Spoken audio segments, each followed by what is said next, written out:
ایک اقلیت انسانوں کی ایسی ہوتی ہے جن کے لیے میں دو لفظ اب استعمال کر رہا ہوں، ذہین اور حساس۔ ذہین اور حساس لوگوں میں قبض اور بسط کی کیفیت، یہ مختلف سائیکلز ہیں جو آتی رہتی ہیں۔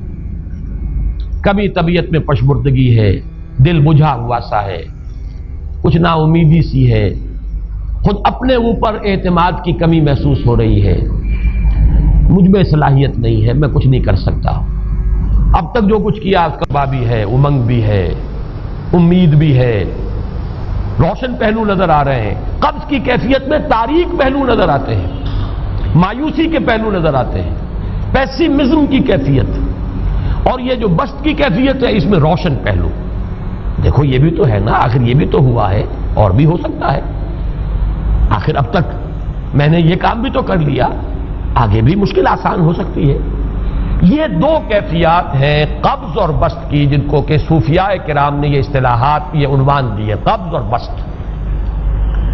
جتنی انسان کے اندر حساسیت کی کیفیت زیادہ ہوگی، ذہانت زیادہ ہوگی، اتنا ہی یہ جو ویوز ہیں اس کی ایمپلیٹیوڈ زیادہ ہوتی ہے۔ کم ذہین انسان ہے، کم حساس ہے، آئیں گے تو صحیح ہے، لیکن یہ کہ وہ ویو جو ہے اس کا ایمپلیٹیوڈ جو ہے اس کے اندر اوپر اور نیچے کی کیفیت زیادہ نہیں ہوگی۔ لیکن جتنا یہ معاملہ بڑھتا ہے یہ جو ویو ہے اس کے ایمپلیٹیوڈ بڑھتا چلا جاتا ہے۔ لیکن نارمل انسان کا معاملہ یہ ہے کہ یہ حدود کے اندر رہے، اسی کی ایک کیفیت جو ہے ایب نارمل جب ہو جاتا ہے، یہی ہے جو جدید ہماری جو سائیکولوجیکل میڈیسن ہے اس میں اسے مینیکس ڈپریسو سائیکوسس کہا جاتا ہے۔ مایوسی ہوئی تو اتنی ہوئی کہ جیسے کمر ٹوٹ کر رہ گئی، اور اسی ڈپریشن میں ہوتی ہیں خودکشیاں، خودکشی کر جاتا ہے ڈپریشن۔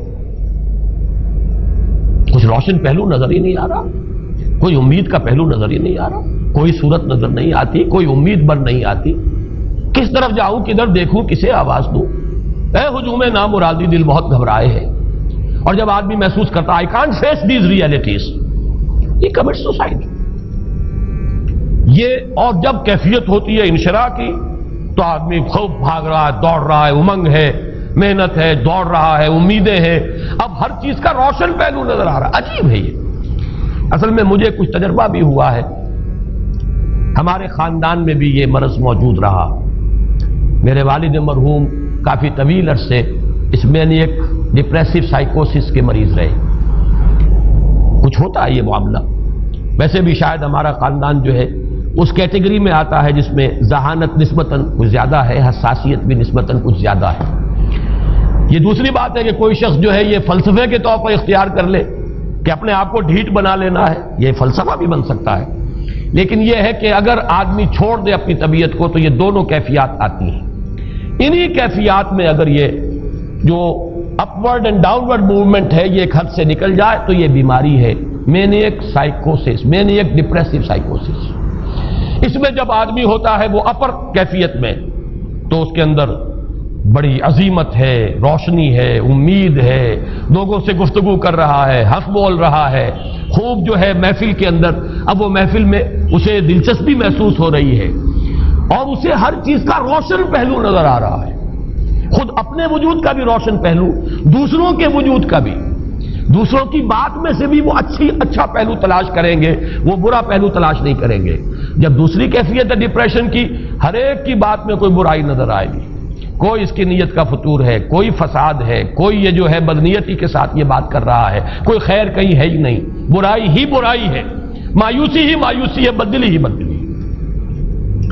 یہ ہے در حقیقت وہ کیفیت، اس کو غالب نے بہترین انداز میں تعبیر کیا ہے۔ ذہین اور حساس انسانوں میں ان کی جو ترقی ہے وہ انہی مراحل سے ہو کر گزرتی ہے، اور ہر ڈپریشن کے بعد، ڈپریشن میں اس سینس میں استعمال نہیں کر رہا یعنی بیماری کی حد تک پہنچنے والی ڈپریشن نہیں، صرف قبض کی حد تک پہنچنے والا معاملہ۔ ہر قبض کے بعد جب بسط آتا ہے تو آگے ترقی ہوتی ہے، جس کو آپ کہتے ہیں بائی لیپس اینڈ باؤنڈس، آدمی جو ہے چھلانگ لگاتا ہے، گویا کہ ایک درجہ جو پہلے تھا اس سے آگے درجہ انسان کا جو ہے اس سے بلندر پوزیشن پر انسان پہنچتا ہے. ہر قبض کے بعد جو نیا بست آتا ہے وہ ایک نئی کیفیت، نئی شان، نئی بلندی، نئی رفعت لے کر آتا ہے. اس کو غالب نے تعبیر کیا ہے بہت خوبصورت انداز ہے. رکتی ہے میری طبع تو ہوتی ہے رواں اور. یعنی شاعر بھی کبھی ایسا وقت آتا ہے شعر جو ہے وہ اس پر نازل ہی نہیں ہو رہا، شعر نہیں کہہ پا رہا، طبیعت میں رکاوٹ سی ہے، بندش سی ہو گئی ہے، کوئی کلام موضوع ہو ہی نہیں رہا. لیکن پھر جب یہ کیفیت جو ہے بدلتی ہے اور جب پھر بست کی کیفیت آتی ہے، رکتی ہے میری طبع تو ہوتی ہے رواں اور، پھر اس کے اندر ایک جولانی نئی ایک کیفیت جو ہے انشراح کی، وہ ایک بالکل نئی کیفیت نئی شان کے ساتھ. یہ ہے وہ معاملہ جو ان آیات مبارکہ کے پس منظر میں ہے. اسی لیے اب میں آپ کو اس کا حوالہ دے رہا ہوں. تفسیر مظہری میں قاضی ثناء اللہ پانی پتی رحمۃ اللہ علیہ نے بہت عمدہ بات فرمائی ہے کہ حالت قبض اگر کسی شخص پر طاری ہو تو اس حال میں اکسیر کا درجہ رکھتی ہے یہ سورہ مبارکہ، اس لیے کہ یہ نازل ہوئی ہے محمد الرسول اللہ صلی اللہ علیہ وسلم پر اسی حالت قبض میں. وَالضُّحَىٰ وَاللَّيْلِ إِذَا سَجَىٰ مَا وَدَّعَكَ رَبُّكَ وَمَا قَلَىٰ وَلَلْآخِرَةُ خَيْرٌ لَكَ مِنَ الْأُولَىٰ وَلَسَوْفَ يُعْطِيكَ رَبُّكَ فَتَرْضَىٰ أَلَمْ يَجِدْكَ يَتِيمًا فَآوَىٰ وَوَجَدَكَ ضَالًّا فَهَدَىٰ وَوَجَدَكَ عَائِلًا فَأَغْنَىٰ. یہ تمام آیات اب معلوم ہوگا کہ جیسے موتی پروئے ہوئے ایک لفظ قبض. اب اس میں جو بھی واقعاتی اور جو میں نے آپ کو روایاتی جو بھی پس منظر بیان کیا وہ بھی فٹ بیٹھ رہا ہے. وہ خودکشی کا معاملہ بھی آ گیا اس میں فٹ بیٹھ رہا ہے کہ بخاری شریف میں روایت موجود ہے کہ حضور فرماتے ہیں کہ میری طبیعت پر اس درجے اضطراب تھا، اتنی کیفیت جو ہے میری تشویش کی تھی کہ میرے دل میں بار بار خیال آتا تھا کہ پہاڑ پر چڑھ کر اپنے آپ کو نیچے گرا دوں.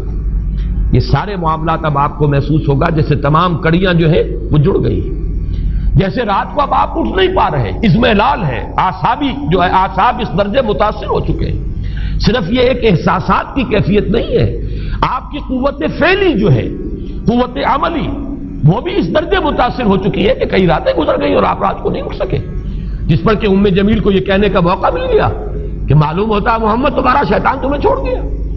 اب یہ جملہ اپنی جگہ پر اس کی کاٹ ہے یقیناً اس سے یضیق صدرک بما یقولون، لیکن وہ کیفیت جس کی وجہ سے یہ جملہ آیا ہے اس پر نگاہ دوڑائیے، اس پر نگاہ کو مرکوز کریں گے تو معلوم ہوگا ایک لفظ قبض، یہ قبض کی ایک کیفیت تھی. اس قبضی کی کیفیت کا ایک مظہر یہ ہے کیونکہ یہ بھی تو در حقیقت قلب مبارک جو ہے محمد الرسول اللہ صلی اللہ علیہ وسلم کا، اسی پر تو وحی کا نزول ہوتا تھا. یہ بھی وہی داخلی احساسات و کیفیات کا معاملہ ہے، یہی بھی در حقیقت یہ واردات قلبیہ ہی کا سارا معاملہ ہے. اس کو آپ خارج سے تعبیر نہیں کر سکتے، نہ ابھی کوئی ایسے مصائب تھے، نہ ایسی کوئی مشکلات تھیں، نہ ابھی کوئی رد و قضا ایسی شروع ہوئی، نہ ابھی کوئی بحث و نزاع کا معاملہ ایسا ہوا، نہ کوئی ابھی کوئی فزیکل پرسیکیوشن شروع ہوئی. یہ سب داخلی ہی کیفیات ہیں اور ان داخلی کیفیات کے حوالے سے ان سورہ مبارکہ کو اگر صحیح سمجھا ہے تو صوفیہ نے سمجھا. وہ جو اقبال کا شعر ہے کہ کچھ جو سمجھا میرے شکوے کو تو رضواں سمجھا، مجھ کو جنت سے نکالا ہوا انسان سمجھا. اور کون سمجھے گا؟ وہ تو سمجھے گا کہ دکھے ہوئے وہ دل کی صدا ہے، وہ کیا ہے جو اقبال کی وہ ایک نظم ہے پرندے کی فریاد، گانا اسے سمجھ کر خوش ہونا سننے والے. یہ تو در حقیقت ایک دکھے ہوئے دل کی صدا فریاد، یہ صدا ہے. تو یہ کیفیت جو ہے رضوان سمجھ سکا ہے جو کہ داروغہ جنت ہے، اس نے سمجھا یہ وہی آدم جو نکالا گیا تھا یہاں سے، یہ اس کی فریاد ہے. کچھ جو سمجھا میرے شکوے کو تو رضواں سمجھا، مجھ کو جنت سے نکالا ہوا انسان سمجھا. تو واقعہ یہ ہے کہ اس سورہ مبارکہ کا صحیح فہم اگر حاصل ہوا ہے وہ امام راضی کو حاصل ہو ہی نہیں سکتا. وہ عقل اور منطق کی گتھیاں سلجھانے والے آدمی ہیں، اپنی جگہ ان کی کنٹریبیوشن بہت. یہ لغت اور ادب کا کوئی خاص مسئلہ اس میں ہے ہی نہیں کہ زمخشری اس میں کوئی جولانی دکھائیں اپنی، اس میں کوئی ایسا اشکال ہے ہی نہیں، نحوی اشکال ہی نہیں.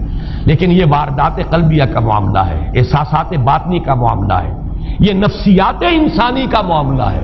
اور اس کو وہی سمجھ سکتے ہیں کہ جو ماہرین علم نفس ہیں، اور وہ ہیں صوفیاء کرام ہمارے ہاں، جن کا وہ ذوق ہے باطنی کیفیات و احساسات، جن کا موضوع ہے کہ یہ در حقیقت حالت قبض کی کیفیت ہے.